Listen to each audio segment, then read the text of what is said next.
Por su intermedio, presidente, al ministro. Hoy día él, como ministro de la cartera de Agricultura, tiene que tener la capacidad de estar a la altura del cargo y de administrar de la mejor forma posible los recursos, ¿no es cierto?, que tiene disponible el Ministerio de Agricultura. Es faltar incluso a la inteligencia de los chilenos cuando se pretende, ¿no es cierto?, tapar, como dice el ministro de Hacienda, el sol con un dedo, cuando es tan evidente que el alza del combustible ha generado tantos estragos económicos en los hogares chilenos. Presidente, por un tema, yo quisiera pedir una moción de orden en esta mesa. Yo de verdad entiendo que somos citados todos los días martes a una conversación constructiva donde la crítica puede llegar a ser dura, pero no puede traspasarse estos límites. Este es un modo operandi de la senadora que me ha precedido, de llenarse de apelativos personales, faltas de respeto, apelaciones a las condiciones personales de las personas. Yo espero que no se instale la costumbre de cierta comisión en la Cámara de Diputados donde incluso se trató a garabatos a un invitado. La crítica es bienvenida. Se puede señalar que el ministro está equivocado, que el gobierno está equivocado y que este es un mal gobierno. Eso es parte de las reglas de la democracia. Pero esta seguidilla que nos tiene acostumbrada la senadora que me acaba de precedir de descalificar al invitado me parece improcedente. En sesión de la Comisión de Hacienda del Senado, se vivió un verdadero choque político. La senadora Chiccardini subió el tono y trató de convertir una sesión técnica en un ataque directo en contra del ministro de Agricultura Jaime Campos y el gobierno de José Antonio Kast. Pero Rodolfo Carter salió a poner orden y le marcó un límite claro. Mientras ella apuntaba con descalificaciones, Carter le recordó que en el Congreso se puede criticar, pero no faltar el respeto ni hacer espectáculo con temas serios, defendiendo al mismo tiempo con datos una realidad que incomoda. El presupuesto nacional se encuentra comprometido y el país necesita respuestas, no gritos. Posteriormente, el propio ministro de Agricultura terminó dejando una confesión que prende todas las alarmas. Chile sigue estancado en obras de riego que debieron avanzar hace años. Sí, solo por su intermedio, presidente, al ministro. Hoy día él, como ministro de la cartera de Agricultura, tiene que tener la capacidad de estar a la altura del cargo y de administrar de la mejor forma posible los recursos, ¿no es cierto?, que tiene disponible el Ministerio de Agricultura. Evidentemente vamos a estar también acompañando todas las iniciativas que sean necesarias para poder amortiguar un poco el golpe de lo que ha sido esta decisión política que toma el gobierno de no inyectar, ¿no es cierto?, al MEPCO recursos para poder, ¿no es cierto?, darle estabilidad al precio del combustible, donde en los últimos días ha quedado en evidencia que con voluntad probablemente podríamos haber evitado, ¿no es cierto?, las seguidillas de consecuencias que trae el alza de combustible. El haber elevado el costo de los chilenos y chilenas ha sido, yo creo que, una situación muy compleja que incluso la misma ciudadanía ha evaluado de mala manera, así lo señalan las mismas encuestas. Dicho eso, obviamente que es bueno que el diálogo entre ministros esté siempre presente, porque yo puedo entender que el ministro de Agricultura le sugiera las veces que él crea que sea necesario al ministro de Hacienda hacer las acciones y adoptar las medidas para poder responder a las necesidades que tiene en este caso el Ministerio de Agricultura y las urgencias también ciudadanas, en este caso que nos convoca el sector productivo agrícola. Pero cuando hay contradicciones en los discursos, a mí me parece que es contraproducente. O sea, hay un relato que no tiene sustento, que habla de mucha improvisación, de mucha incoherencia, y yo creo que ese es el mensaje que al final se instala en la ciudadanía y que empieza a perder credibilidad el gobierno, cuando, ¿no es cierto?, no hay una hoja de ruta clara y una planificación unísono de las distintas voces del ministerio. Y yo quiero insistir, presidente, por su intermedio, que mire, es faltar incluso a a la inteligencia de los chilenos cuando se pretende, ¿no es cierto?, tapar, como dice el ministro de Hacienda, el sol con un dedo, cuando es tan evidente que el alza del combustible ha generado tantos estragos económicos en los hogares chilenos. El alza del precio de la fruta y la verdura está archi mega comprobada. Ha sido parte de los análisis que todos los días los medios de comunicación ponen en discusión. Ha sido un tema que ciudadanamente se ha planteado, por lo menos uno que hace mucho trabajo territorial, nos habla a las personas, la feria, los colectiveros, el ciudadano a pie, que el alza del costo de la vida es tremendamente significativo. Entonces yo le pediría que tuviera prudencia también en las palabras, porque las palabras generan una realidad que no es tal y llega a cruzarse en la línea muy fina de lo que es, ¿no es cierto?, también burlarse de la gente cuando con suerte están tratando de sacar el mes, cuando dicen de que acá no hay un alza de verduras y fruta. A mí me parece que eso no es hablar con la seriedad y responsabilidad que le compete a un ministro de Estado. Eso, presidente. Vamos a darle la palabra al senador Carter, que me la pedido. Presidente, por un tema, yo quisiera pedir una moción de orden en esta mesa. Yo de verdad entiendo que somos citados todos los días martes a una conversación constructiva donde la crítica puede llegar a ser dura, pero no puede traspasarse estos límites. Este es un modo operandi de la senadora que me ha precedido, de llenarse de apelativos personales, faltas de respeto, apelaciones a las condiciones personales de las personas. Yo espero que no se instale la costumbre de cierta comisión en la Cámara de Diputados donde incluso se trató a garabatos a un invitado. La crítica es bienvenida. Se puede señalar que el ministro está equivocado, que el gobierno está equivocado y que este es un mal gobierno. Eso es parte de las reglas de la democracia. Pero esta seguidilla que nos tiene acostumbrada la senadora que me acaba de precedir de descalificar al invitado me parece improcedente. Eso es lo primero. Porque además, si vamos a hablar de inconsistencia, aquí hay un número que no se ha querido discutir. Podemos tener las opiniones que queramos, si este gobierno es bueno o es malo, si el ministro lo hace bien o lo hace mal, pero lo que no podemos discutir es que el presupuesto está gastado. Yo quisiera que la coherencia, a propósito de la coherencia, los pontífices y papisas de la coherencia y el coraje, que tengan el coraje de decir, ¿está el presupuesto gastado, sí o no? Porque si el presupuesto está comprometido al nivel que ha señalado el ministerio, es un dato muy relevante. Es un dato muy relevante. Entonces, lo primero es pedirle, presidente, por su intermedio, que fijemos una forma de trato. Yo no pretendo que se hagan las relaciones públicas del gobierno, reconozco la oposición el derecho a criticar, pero elevar el tono. O sea, aquí hay alguien que ha decidido establecer una forma partisana, y a mi juicio me hago responsable, hasta vulgar en el lenguaje. Yo no quiero ser parte de eso. Y no estoy dispuesto a asistir a sesiones donde permanentemente cada ministro que viene es cuestionado en sus valores personales. Eso no corresponde. Lo segundo, respecto a una presentación que el ministro hizo, hay dos de los 6 ejes que usted hablaba, ministro, a propósito de la crisis que estamos viviendo. Efectivamente, es muy doloroso lo que está ocurriendo con el tema del petróleo. Incluso uno podría decir que había formas distintas de enfrentarlo. Podríamos decirlo. Pero el hecho es que tenemos una guerra, el hecho es que, por ejemplo, hay datos relevantes. El petróleo en Chile es el 5º más caro de América Latina. Más caro en Argentina, más caro en Uruguay, creo que Colombia. Por tanto, no es una decisión del gobierno presente, ni tampoco habría sido del anterior, que el petróleo sea artificialmente caro. Es una realidad mundial. Podremos discutir la precisión de la medida que se haya tomado, pero es un dato a la causa que tenemos un petróleo caro en todo el mundo. Y respecto a los fertilizantes, que bien lo ha señalado la senadora Gatica, viene desde la guerra en Ucrania. Los grandes proveedores de urea son Ucrania y Turquía. No es Irán. Es un problema que nos viene arrastrando por lo menos hace un par de años, que hoy día se agudiza evidentemente con el estrecho de Hormuz. A propósito de eso, de nuestra debilidad estratégica, porque puede ser esto hoy día, puede ser una guerra en Ucrania, puede ser mañana otro conflicto. Usted ha señalado que hay una decisión de abordar las 500.000 hectáreas que podrían tener riesgo. Yo tengo el privilegio de ser parte también junto a la senadora Gatica de la Comisión de Obras Públicas. Y se nos plantea el gran desafío de relanzar la política de tranques. Plantearlo como un desafío donde hay 2 comisiones involucradas. Es urgente encontrar un camino a construir tranques y tener agua. Tiene un montón de ventajas, pero además nuestra debilidad estratégica, por así decirlo, por nuestros suelos, por la degradación de nuestro suelo y por la pérdida de capacidad de generar alimentos. Y eso ha atado al tercer punto de los 6 que usted señaló. apertura de mercados.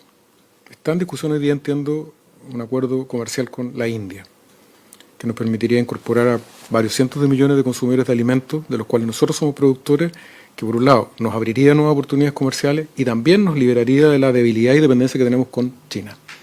Quisiera escuchar del ministro cuál es su apreciación de esto, porque evidentemente para nosotros la India es un mercado completamente desconocido. Todos sabemos que el mercado de la cereza depende en un 80% de China. Si China tiene un problema político con nosotros, o un problema interno, o un problema climático, o de nuevo, un conflicto bélico, no tendríamos cómo poner nuestra cereza en los puertos chinos. ¿Qué capacidad real tenemos? ¿Cuáles son las expectativas reales? En agua, de incorporar nuevas hectáreas regadas con agua. Y segundo, de abrir nuevos mercados para que nuestros agricultores efectivamente no dependan de un mercado tan dominante como el chino. Gracias, señor presidente. Ministro. Sí, yo le agradezco enormemente la palabra al senador Carter, puesto que ha tocado dos aspectos que son esenciales para el futuro del sector y prueba de ello es que están en absolutamente con los ejes estratégicos a los que anteriormente o en intervención primera hice referencia. El tema del agua y de contar con recursos hídricos y ahora riego tecnificado es clave para el desarrollo del sector agrícola. En conversaciones con el ministro Arrau, puesto que todos sabemos que Agricultura se preocupa del riego intrapredial, pero las grandes obras de riego dependen del Ministerio de Obras Públicas, constatábamos que existen 18 proyectos de grandes obras de riego a lo largo de todo Chile. 18. El año 2006, cuando dejé el Ministerio de Agricultura la primera vez, eran 19.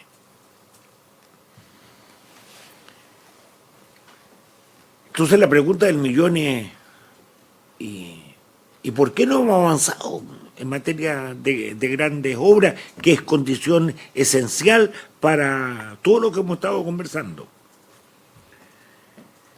Y si ustedes me permiten, yo creo que esto es una razón exclusivamente ideológica, porque no hemos querido avanzar en materia de concesiones en el ámbito de las grandes obras de riego, que fue la respuesta que los inicios del año 2000 hicimos en materia de obras públicas, en materia de carretera, y lo que permitió la liberación de recursos del Estado para poder pavimentar los caminos secundarios, que si no seguirían siendo de ripio o de tierra. Pero en el ámbito de las grandes obras de riego, en el ámbito de los embalses, si no somos capaces como país de resolver ese nudo gordiano que tiene que ver con el financiamiento de las grandes obras, pueden pasar perfectamente 20 años más y vamos a estar en el mismo punto. Y le advierto que esta es una discusión transversal, ¿no? No es solamente una discusión de orden político, en orden a quién financia o cómo se financian estas grandes obras. Lo segundo, su comentario sobre el mercado internacional o la apertura de nuevos mercados es evidente y está dentro de las prioridades del Ministerio. Y yo no solamente estoy pensando en la India, también estamos pensando en Indonesia, que son casi 200 millones de consumidores. Y estamos pensando también en una serie de países del sudeste asiático donde hoy simplemente picoteamos. Es muy poco, es decir, estamos hablando entre la India y todo lo que le digo, estamos hablando de un mercado, no sé, de 2.000 millones de consumidores, y donde hoy día objetivamente no llegamos, y seguimos pensando Estados Unidos, la Unión Europea, China, Japón y Corea, que es ahí donde estamos centrados. Luego, dicho de otra manera, la posibilidad que tenemos de crecer en el modelo de desarrollo agroexportador es una posibilidad concreta. Yo, no porque esté la senadora Gatica, pero me reuní con los productores de leche, me reuní con Fedeleche, me reuní con las plantas procesadoras de leche. El crecimiento que ha tenido el sector lácteo en los últimos años es pero notable. Es pero notable. Y todos me señalan que la única posibilidad que tenemos de seguir creciendo es a través del tema de las exportaciones. Las posibilidades que tenemos de crecer son enormes. Le doy un solo indicador. El año 2006 el consumo per cápita de leche de China era de 8 litros por habitante al año. Hoy día los chinos están consumiendo 40 litros al año, según las estadísticas de ellos. Chile tiene un consumo de 140, 145 litros al año. Pero los países desarrollados de la Unión Europea tienen un consumo superior a los 300 litros.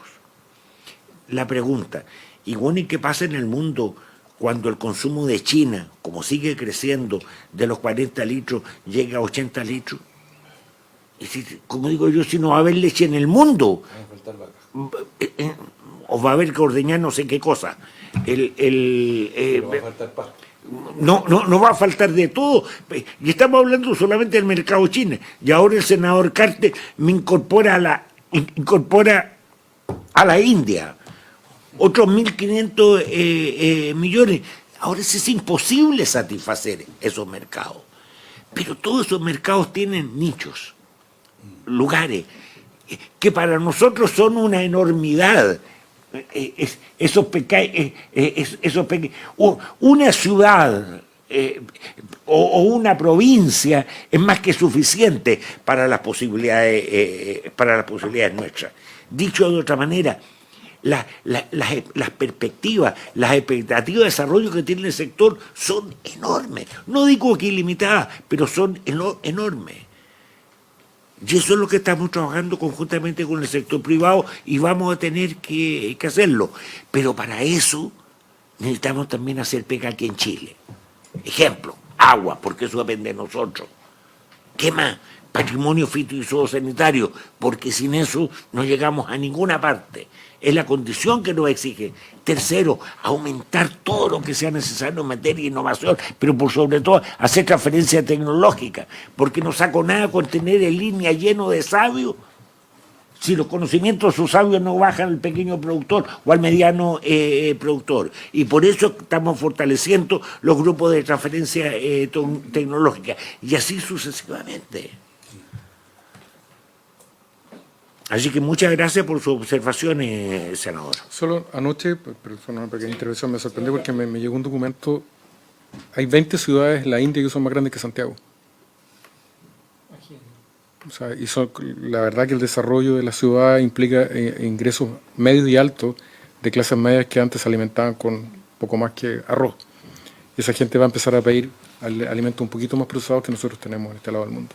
Perdón, presidente. Sí, por favor. Perdón, presidente. Yo he estado en la India como ministro de Agricultura y estuve todas las primeras conversaciones para llegar a un acuerdo de libre comercio con ellos. En una ronda de negocios con empresarios indios, alguien de la India preguntó, ¿y ustedes producen almendra? Estoy hablando del año 2004, 2005. Sí, dijo un empresario chileno. ¿Y cuánto producen? Se carrileó y dijo, no sé, pues podremos llegar a unas 1.000 toneladas. Lo miré, dije, ¿a dónde van a sacar 1.000 toneladas de almendra? Ni que cuenten un almendro que hay en mi casa. Propuesta del empresario indio, compro toda la producción de Chile. Hasta ahí llegó la conversación. Hasta ahí llega la conversación. Porque son volúmenes... es otro nivel. Uno como que pierde la perspectiva. Pero las posibilidades están. Pero para eso tenemos que ordenarnos acá. porque si no, no podemos llegar. La posibilidad que seguimos teniendo, me salto de la leche, que me voy a la carne, son enormes. Pero ocurre que hemos bajado la masa ganadera chilena. Y estuvimos casi bordeando los 5 millones de cabezas y hoy día tenemos 2.800.000 cabezas. ¿Qué pasó? Y habíamos abierto ya el mercado norteamericano y el mercado de la Unión Europea para la carne chilena. Y no somos hoy día capaces ni de satisfacer las cuotas. Entonces, por eso es que soy optimista con el sector. Reitero, porque la posibilidad está. Y para ello, la alianza, el entendimiento público y privado es esencial, porque nosotros como Estado no producimos nada. Son los particulares los que producen. Sí, nosotros podemos generar las condiciones para fomentar, favorecer el emprendimiento individual. Y a eso estamos abocados. Bien. Estamos en la hora de terminar la sesión, pero entiendo que la señora Chicardini quiere hacer algún último apunte, pregunta. Sí, presidente. No, solo por la interpelación que me hace el senador Carter, como le gusta tanto al senador, el Imperio Romano, yo lo veo siempre que es como muy amante del Imperio Romano. Le quiero decir que cuando usted señala que mis dichos son hasta vulgar viene de la palabra vulgaris, que es gente. Entonces, ahora me hace todo sentido de por qué están siempre en contra de la gente. Todo ahora recobra sentido a propósito de las palabras que utiliza el senador Lo Carter. que pasa es que saber, bueno, no es la idea de entrar en una discusión de... Yo no he escuchado al senador Carter en todo caso hablar del Imperio Romano, pero está bien, estamos en la hora, si no entremos. Pero lo que pasa es que la interpelación acá, Sí. la regla tiene que ser perdón. Sí, pero tratemos de no... Yo en ningún minuto me he referido al Imperio Romano. No, por eso, no sé. Yo prefiero las democracias liberales de Occidente y la verdad que yo lo único que espero y exijo, Sí, pues tratemos de... porque todos tenemos, los 5 integrantes permanentes de esta comisión, tenemos derecho a poner mociones de orden. Aquí hay Por una cierto. senadora que en particular ha establecido un estilo que puede, en las afueras de esta sala, se hacer su espectáculo, ella lo estima pertinente y tiene el derecho. Pero yo no tengo por qué, yo no tengo, ¿sabes lo que pasa? yo no tengo, perdón, senador, pero lo único para efectos que si mañana viene el ministro de Bienes Nacionales, estoy usando Dale. la palabra. Sí, por cierto. Yo lo que espero, y si el día de mañana nos toca un gobierno de centro izquierda o de izquierda, mantengamos el mismo tono. Se puede discutir, se puede criticar, pero el espectáculo afuera, el show afuera. Pero en esta sala, que es una sala técnica, yo pido y la verdad exijo otro tono. Gracias, senador Carter.